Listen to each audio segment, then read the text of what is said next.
Assalamualaikum. Waalaikumsalam warahmatullahi wabarakatuh. Oke, sekarang di kelas 10 ya. Ya, Bu. Baiklah, untuk memulai pembelajaran kita berdoa dulu. Tolong ketua memimpin doanya. Baik, Bu. Baiklah, sebelum kita memulai pembelajaran hari ini, ada baiknya kita berdoa terlebih dahulu. Berdoa mulai.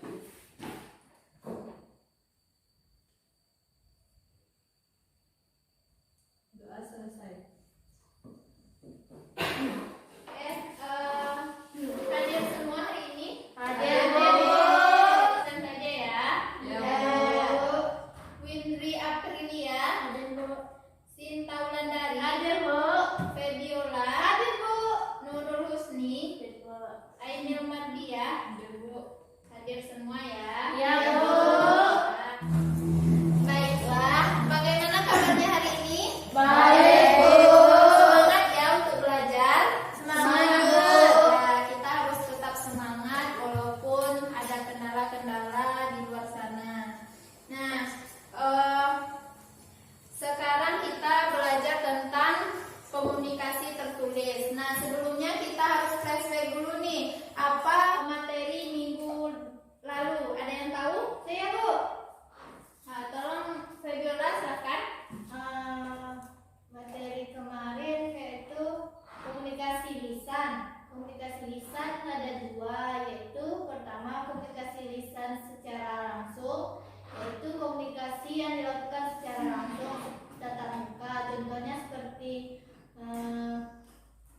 berbicara, berinteraksi antar siswa dan guru. Yang kedua ada komunikasi lisan secara tidak langsung, yaitu komunikasi lisan yang dilakukan secara tidak langsung seperti berteleponan.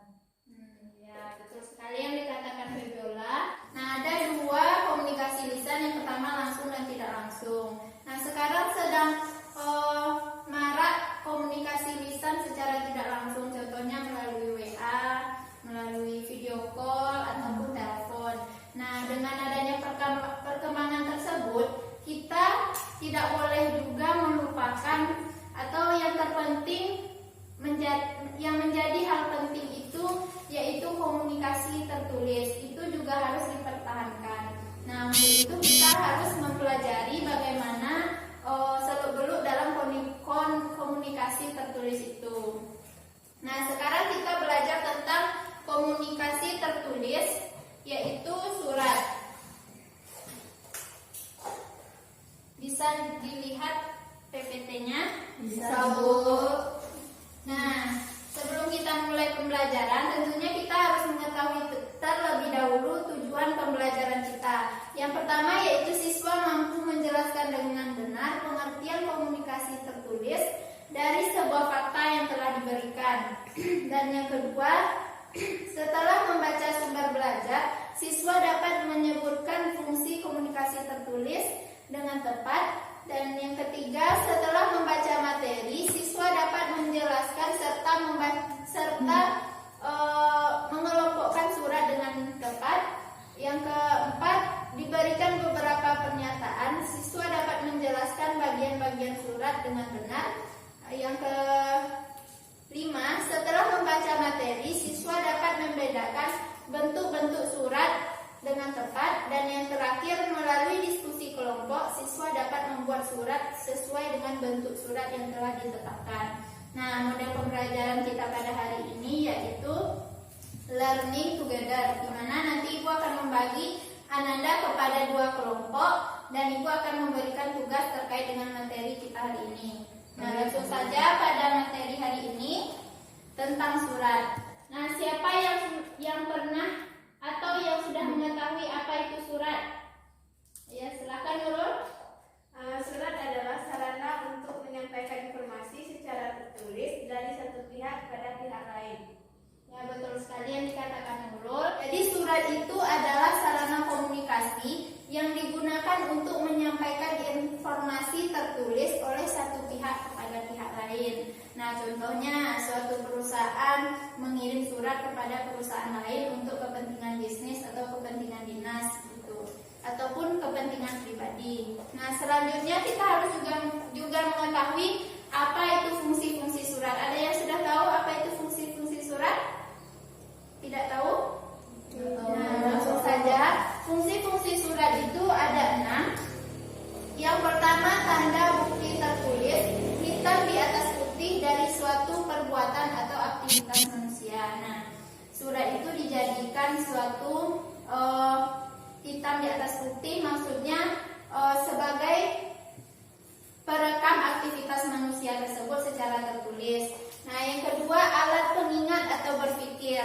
Nah, dengan adanya surat tersebut kita bisa mendokumentasikan atau mengingat hal-hal yang terjadi pada masa lalu dengan adanya suatu surat tersebut. Dan yang ketiga yaitu tanda bukti sejarah. Maksudnya ini tanda bukti sejarah ini surat ini dijadikan dokumentasi yang sewaktu-waktu diperlukan dan akan memperlihatkan bagaimana perkembangan surat itu pada masa lalu hingga masa sekarang. Nah, selanjutnya menjamin keamanan atau sebagai keterangan dalam segala aktivitas manusia. Dan yang kelima yaitu pedoman bertindak. Nah, dengan adanya surat ini bisa suatu perusahaan atau instansi mengambil keputusan atau bagaimana dia bertindak dari pedoman surat tersebut. Nah, selanjutnya sebagai wakil atau duta dari organisasi. Nah, sebagai wakil atau duta organisasi ini adalah surat itu dijadikan wakil dari suatu organisasi. Contohnya PT Berkat Sabar mengirim surat kepada PT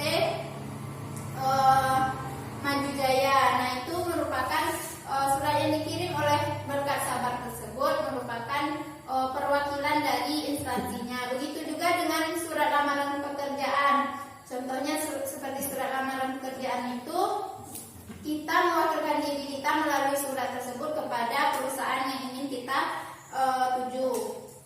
Nah, selanjutnya pengelompokan surat. Pengelompokan surat ini ada 3. Yang pertama yaitu surat pribadi, surat dinas, dan surat bisnis. Nah, di antara 3 ini tentunya ada perbedaan. Yang pertama surat pribadi. Surat pribadi ini surat yang dikirim oleh seseorang yang berhubungan dengan kepentingan pribadi. Nah, contohnya antara Sinta dengan Mindri mengirim surat dengan misalnya menanyakan kabar, itu merupakan kepentingan pribadi. Nah, selanjutnya surat dinas. Surat dinas adalah surat yang dibuat atau dikirim untuk kepentingan tugas atau kepentingan instansi tersebut yang berkaitan dengan kedinasan. Dan yang ketiga yaitu surat bisnis. Surat bisnis ini merupakan surat yang digunakan orang atau suatu instansi yang menyelenggarakan kegiatan usaha. Nah, di sini kepentingannya untuk kepentingan bisnis dari perusahaan atau perorangan tersebut. Nah, sampai di sini ada yang ingin ditanyakan? Sudah paham? Kita lanjut ya. Yang keempat yaitu bagian-bagian surat. Nah, di dalam surat itu ada bagian-bagian yang harus kita buat dalam penulisan surat itu. Yang pertama yaitu kop surat. Sudah pernah melihat bentuk kop surat? Belum. Ada yang sudah, ada yang belum ya. Ibu jelaskan saja. Nah, kop surat itu terbagi kepada 4. Yang pertama ada logo surat, nama organisasi atau instansi, dan yang ketiga alamat lengkap perusahaan disertai dengan telepon, email maupun faksimilnya. Nah, seperti contoh ini sudah lengkap, ada logo, nama perusahaan, alamatnya disertai dengan yang dapat kita hubungi seperti telepon ataupun email. Nah, selanjutnya yaitu tanggal surat. Nah, di sini ada contoh bagaimana penulisan surat yang benar dan yang salah. Nah, yang harus diperhatikan dalam penulisan tanggal surat ini tidak boleh menggunakan atau mempersingkat bulan.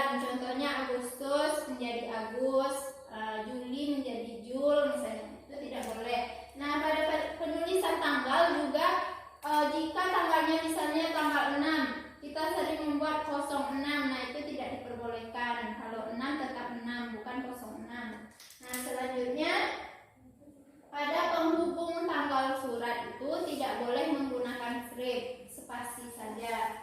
Nah, bisa Anda lihat bagaimana penulisan yang benar dan bagaimana penulisan yang salahnya. Sudah paham? Nah, selanjutnya yaitu nomor surat. Nomor surat ini berisikan tentang nomor surat masuk atau surat keluar, nomor surat tersebut dikeluarkan atau surat tersebut dimasukkan, dan yang kedua yaitu kodenya, kode itemnya. Yang dua ini bulan pembuatan suratnya, dan yang 2013 itu tahun pembuatan suratnya, jadi jelas surat tersebut. Nah, selanjutnya yaitu lampiran surat, merupakan sesuatu yang melengkapi sebuah surat. Contohnya lamaran pekerjaan tadi, surat lamaran pekerjaan tadi pasti ada lampirannya, contohnya 3 lembar misalnya. Itu terdiri dari ijazah, transkrip nilai, ataupun kakak contohnya. Nah, selanjutnya hal atau perihal surat. Hal atau perihal surat ini berisi ringkasan tentang surat tersebut yang bahasanya itu harus jelas dan ringkas. Nah, contohnya kita ingin mengirim undangan kepada PT1 ke PT1 lagi. Nah, di halnya cuma kita isi ringkasan seperti undangan gitu. Begitu juga dengan surat lamaran pekerjaan tadi, kita hanya bikin surat lamaran pekerjaan. Nah, oke, selanjutnya alamat surat. Seperti yang telah di slide, bisa Anda lihat ini penulisan alamat surat yang benarnya. Seperti kepada yang terhormat manajer PT Jasa Sabar dan alamat PT tersebut. Dan yang ketujuh yaitu salam pembuka. Nah, salam pembuka ini bisa kita pakai dengan hormat, assalamualaikum bagi kita Islam, dan salam sejahtera. Dan selanjutnya isi surat. Isi surat ini terbagi menjadi 3, yaitu yang pertama alinea pembuka berisi kalimat-kalimat pendahuluan surat tersebut. Yang kedua alinea isi, yaitu berisi informasi penting yang terdapat dalam surat tersebut. Dan yang ketiga alinea penutup berisikan kesimpulan dari surat tersebut atau harapan maupun ucapan terima kasih. Dan selanjutnya salam penutup harus selaras dengan salam pembuka tadi. Jika kita memakai assalamualaikum, maka kita sertai dengan salam penutup wassalam. Nah, bisa juga memakai hormat kami maupun salam kami. Nah, selanjutnya status jabatan, tanda tangan dan nama jelas itu seperti yang ada di surat. Tanda tangan misalnya saya Ibu Laila Salama sebagai sekretaris, maka nama dan jabatan Ibu harus dibuat serta tanda tangannya. Dan yang ke-11 yaitu tembusan adalah jika diperlukan, jika surat itu sangat penting maka akan dipakai tembusan dalam surat tersebut. Nah, selanjutnya yaitu bentuk-bentuk surat. Ada 6. Yang pertama bentuk lurus penuh atau full block style. Nah, di sini bentuk lurus penuh ini semua dari tanggal hingga tembusannya dijorokkan ke kiri Ananda. Dan selanjutnya yaitu bentuk lurus atau block style. Nah, dalam bentuk lurus ini sama dengan full block style, namun yang membedakannya yaitu tanggal surat dan tanda tangannya dijorokkan ke kanan. Dan selanjutnya yaitu bentuk setengah lurus atau semi block style. Nah, sama dengan full block style, semi block style tadi, namun yang membedakannya setiap alinea pembuka, isi maupun penutupnya dijorokkan atau ditekan sedikit ke kanan. Dan selanjutnya yaitu bentuk lekuk atau independent style. Nah, bentuk lekuk atau independent style ini sama juga dengan semi block style, namun yang membedakannya yaitu pada alamat yang dituju berbentuk tangga. Nah, selanjutnya yaitu bentuk menggantung atau hanging paragraph. Nah, bentuk menggantung atau hanging paragraph ini dikatakan menggantung karena setiap alineanya, alinea pembuka, isi maupun penutupnya, baris keduanya dijorokkan sedikit ke kanan. Nah, selanjutnya yaitu bentuk resmi atau official style, merupakan bentuk yang sering dipakai surat yang sering dipakai oleh kedinasan atau yang resminya.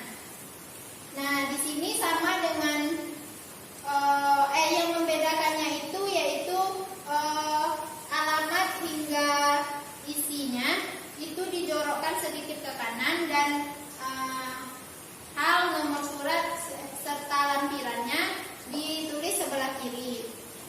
Nah, sampai situ paham? Ada yang ingin ditanyakan? Tidak? Berarti paham semua ya? Oke, jika semuanya paham, kita langsung saja pada diskusi kelompok seperti yang Ibu sebutkan di awal tadi. Ibu akan membagi Anda kepada 2 kelompok. Nah, cara pembagian kelompoknya kita hitung saja 1 sampai 2 ya. Oke, berhitung mulai dari Fitri. 1, 2, 1, 1. Nah, langsung bergabung ke kelompoknya ya. Ya, Bu.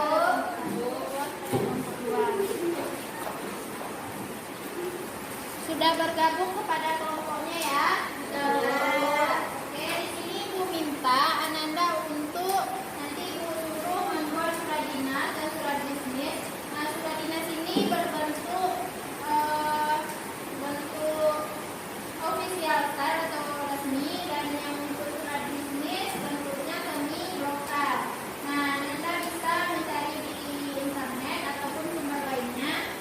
Nah, nanti Ibu akan melihat siapa kelompok yang mendapatkan penghargaan. Namun yang akan Ibu lihat di situ kelengkapan dari bagian-bagian suratnya dan bagaimana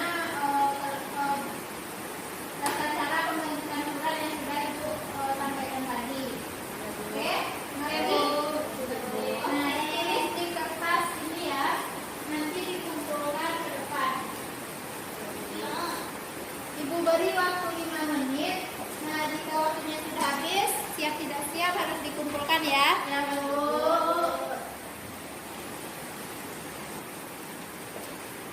Ada yang ingin ditanyakan? Tidak, Bu. Kerjasama ya. Iya, Bu.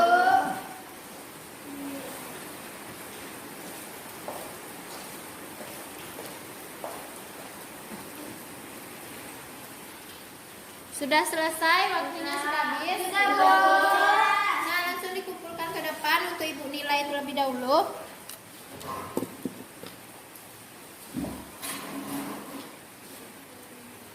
Ini, Bu.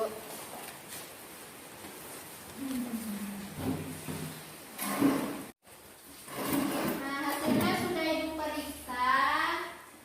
Kelompok yang paling lengkap dan sesuai dengan bentuk surat yang sudah Ibu tentukan tadi akan Ibu beri penghargaan. Nah, kelompoknya yaitu kelompok 2.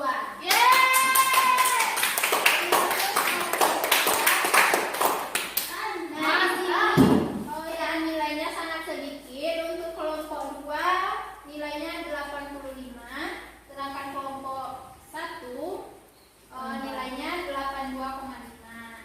Sangat sedikit ya, tapi tetap kelompok 2 yang mendapatkan penghargaan di sini. Ya, oke, dengan berakhirnya kelompok tadi, maka berakhir pula pembelajaran kita hari ini. Nah, ada dari itu ada yang bisa menyimpulkan pembelajaran kita? Ayo, Bu, silakan Cinta. Yang pertama, surat terbagi menjadi 3 kelompok. Surat pribadi yang isinya mengenai hal-hal pribadi yang biasanya ditulis perorangan. Yang ketiga, surat dinas biasanya dikeluarkan untuk sesuatu instansi atau lembaga pemerintah. Yang ketiga, surat bisnis biasanya digunakan untuk kepentingan bisnis. Terus bentuk-bentuk surat, yang pertama, blok style